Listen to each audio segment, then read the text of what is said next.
O Sindipro Aduel quer dar voz aos docentes para explicar aos cidadãos a importância das pesquisas e das atividades extensionistas desenvolvidas pela universidade na formulação de conhecimentos e respostas aos problemas da sociedade.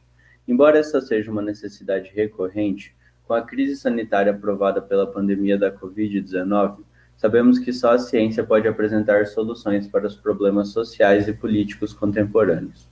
A necessidade também se reforça diante do sistemático desmonte do financiamento das pesquisas, da extensão e da universidade pública como um todo, que redundou no rebaixamento da capacidade do país para enfrentar, por exemplo, o urgente e gravíssimo problema da pandemia. Nessa edição da campanha, estamos conversando com a professora Maria Nilza da Silva, do Departamento de Ciências Sociais da UEL. Tudo bem, professora? Como você está? Tudo bem, Guilherme. Estamos aqui em quarentena, não é? No distanciamento social, conforme orientação das autoridades sanitárias, não é?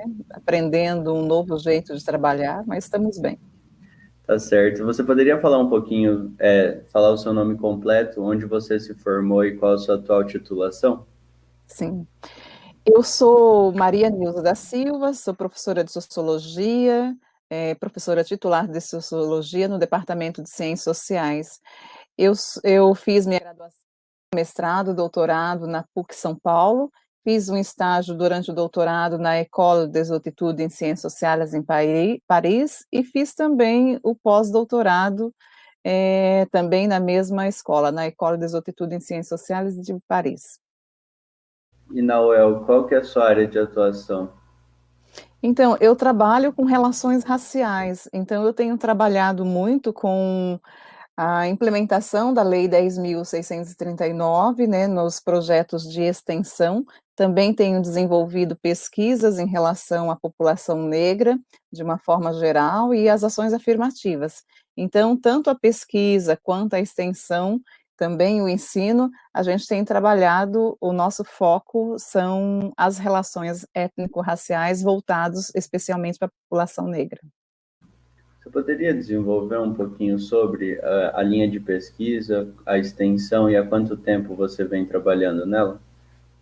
Assim, na verdade, eu sou oriunda do movimento negro, então desde trabalho com essa temática, depois entrei na universidade e fiz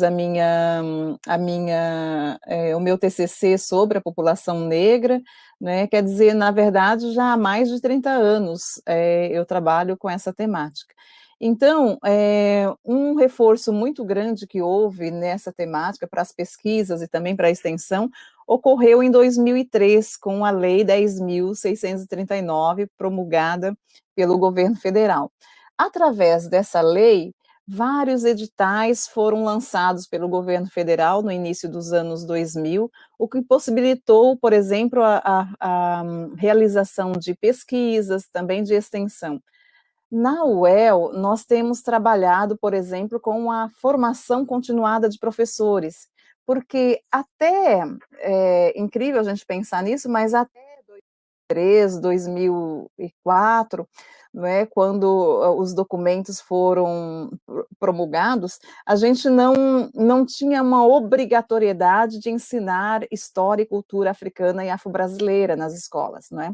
Então, se ensinava somente, praticamente, que o negro, a população negra, de uma forma geral, eram oriundos da escravidão, mas não se falava que já havia uma história antes do período especificamente escravocrata no Brasil, né, que esse povo deu a sua contribuição à humanidade, enfim.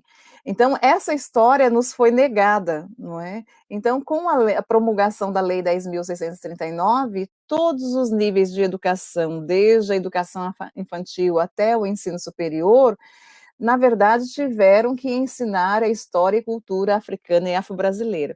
O grande problema é que separados. Por exemplo, muitas pessoas, nós não tivemos essa história durante o nosso ensino infantil, ensino fundamental, ensino médio, né?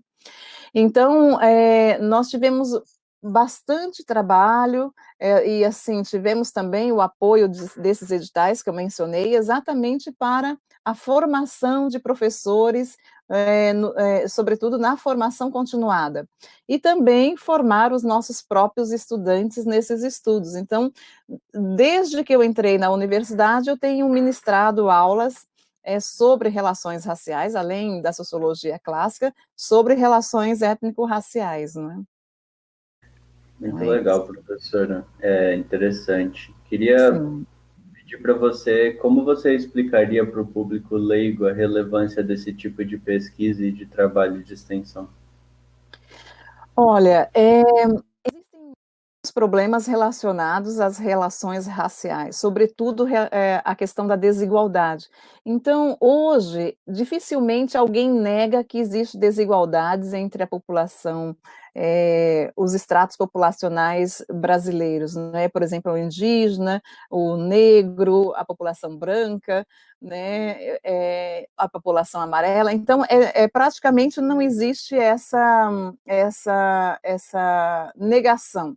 Então, o fato de haver reconhecimento das desigualdades faz com que se compreenda melhor que não existe, de fato, uma democracia racial, porque sempre houve no Brasil uma luta do ensino oficial, uma tendência da elite brasileira dizer, afirmar que o Brasil era um dos países democratas racialmente. E quando vamos a fundo, percebemos que existem estigmas, estereótipos, não é, relacionados à população negra, que impacta profundamente na identidade do jovem, da criança e do negro de forma geral. Tanto é que é só a gente pensar um pouco, quando vemos um professor universitário negro, não é? É difícil de. Você sempre acha que não é possível. Hoje, essa questão já está um pouco mais comum por causa das ações afirmativas. Mas quando eu entrei na universidade, havia pouquíssimos negros, não é? Hoje, nós somos mais de em torno de 1.600 na UEL, não é, de professores, provavelmente em torno de 1.600, pelo menos eram os dados que eu tinha há pouco tempo atrás, mas não chega a 100 o número de negros, não é? Enquanto que a população brasileira é em torno de 54,6% é negra. Quer dizer, mais de 50% da população brasileira é negra. Contudo, nós não estamos em todos os estratos sociais, né?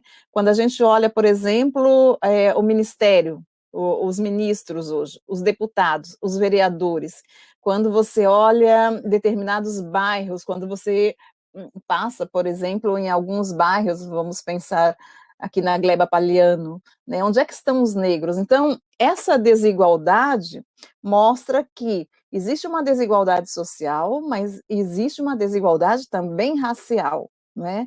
Então, não é difícil hoje compreender que a população negra ela é mais desfavorecida, ela é excluída, existe uma desigualdade que atinge muito mais. Hoje nós estamos vendo, por exemplo, a realidade dessa pandemia da Covid, e há poucos dias atrás, em maio, o Jornal do Estado de São Paulo publicou uma matéria que mais de 60%, a população negra tem 62%, o risco de morte é 62% maior do que dos brancos. Né? Então, em todos os estratos sociais, a realidade é extremamente complicada. Entendi, professor. Eu estou acompanhando, lendo algumas coisas sobre isso durante a pandemia também. Sim. Continuando aqui, você poderia descrever que tipo de apoio tem recebido do Estado para essas atividades? Financiamento, bolsas ou alguma coisa do tipo? Olha, inicialmente, como eu mencionei, nós tivemos financiamento do Ministério da Educação, não é, para bolsas e para fazermos os cursos para professores, não é? tudo, o apoio que chegava era mais para publicação de material paradidático e também para bolsas dos nossos estudantes, na graduação, e algumas poucas bolsas para recém-formados, não é? Mas isso nós recebemos, por exemplo, o programa Uniafro, recebemos também, fomos contemplados em 2016 com o projeto Proeste, não é, que tinha uma tinha uma área vinculada à questão da população afro-brasileira, mas desde 2016 nós não temos tido, no governo federal, não temos tido financiamento para realização dessas pesquisas. Nós tivemos também no governo estadual, em 2016, 2017, acredito que 2017 tenha sido o último, um projeto contemplado no programa Universidade Sem Fronteira do governo estadual aqui do Paraná.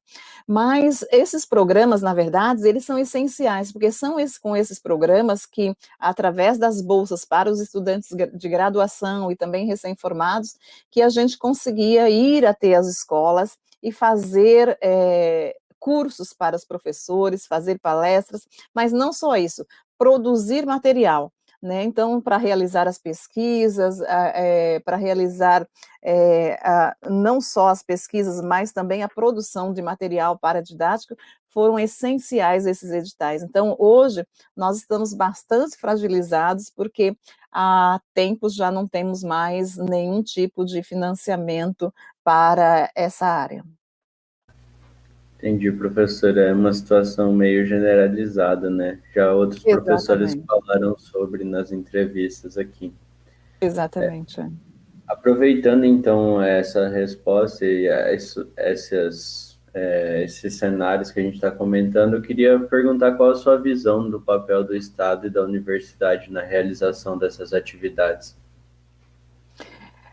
Nós já vínhamos sentindo um impacto muito forte, mas com a Covid-19, nós temos sentido muito mais ainda. Então, o papel da universidade pública, do sistema público de saúde, da educação pública é fundamental, né? É fundamental para que uma sociedade possa ser democrata. Então, a sociedade liberal e privada já mostrou que não responde às necessidades de uma sociedade como um todo, né? Então, é necessário a gente garantir a universidade pública, e nós temos visto muito, sobretudo na questão das ações afirmativas. Desde 2004, eu venho trabalhando também na UEL com as políticas de ação afirmativa. Então, quando a população negra ou um jovem negro entra na universidade, na verdade, é o seu núcleo familiar, não somente ele tem uma ascensão social, mas o seu núcleo familiar se modifica. Então, existe um impacto muito grande, não só na vida do indivíduo, quando ele entra para uma universidade pública de qualidade e tem garantida a sua permanência, porque não bastam somente as cotas ou a reserva de vagas. É necessário que ele, quando entra, ele possa ter apoio, ele possa ter uma logística que possa fazer que a sua trajetória seja uma trajetória que garanta a sua conclusão e com sucesso, não é? Então, as bolsas são fundamentais, né? Então, eu tenho vários estudantes que hoje são orientandos, que hoje já são professores, inclusive alguns já são doutores, não é? Que as bolsas, aquela bolsa de iniciação científica, que hoje está em torno de R$ 400, na verdade, eles fazem milagres, porque eles conseguem viver com essa bolsa e conseguem concluir o seu curso. E eu tenho visto que esses ex-alunos que hoje já são doutores, alguns são mestres, já estão dando aula, alguns aqui em Londrina, outros fora de Londrina, na verdade, modificaram não só a vida individual, mas modificaram a sua estrutura familiar e hoje estão dando uma contribuição imensa para a sociedade, não é? Então, as bolsas são fundamentais, e isso vem de um programa público de governo, vem de uma valorização da instituição pública de qualidade. Então, a minha luta é para que a gente possa, minha luta e também de vários outros companheiros, para que a gente possa garantir a permanência e a melhoria da universidade pública para que a nossa sociedade possa ser realmente uma sociedade democrata e que as pessoas possam se sentir cidadãos de verdade e cidadãs de verdade. Muito importante, né, professora? Uma universidade pública, gratuita e de qualidade laica nesse sentido. É fundamental, assim como a saúde, né? Exato. Bom, queria agradecer pela sua disponibilidade de falar com a gente, de conceder essa entrevista e perguntar se você tem mais alguma coisa que gostaria de falar, de comentar aí que a gente não abordou nessa entrevista ou que não foi levantado aqui. Não, foi um prazer imenso poder conversar com você, Guilherme, também conversar com aquelas pessoas que irão assistir a este vídeo, não é? Então, muito obrigada pela oportunidade. Certo, professora, a gente que agradece. Seguimos na luta pela universidade pública, gratuita, de qualidade e laica. É verdade. Obrigada.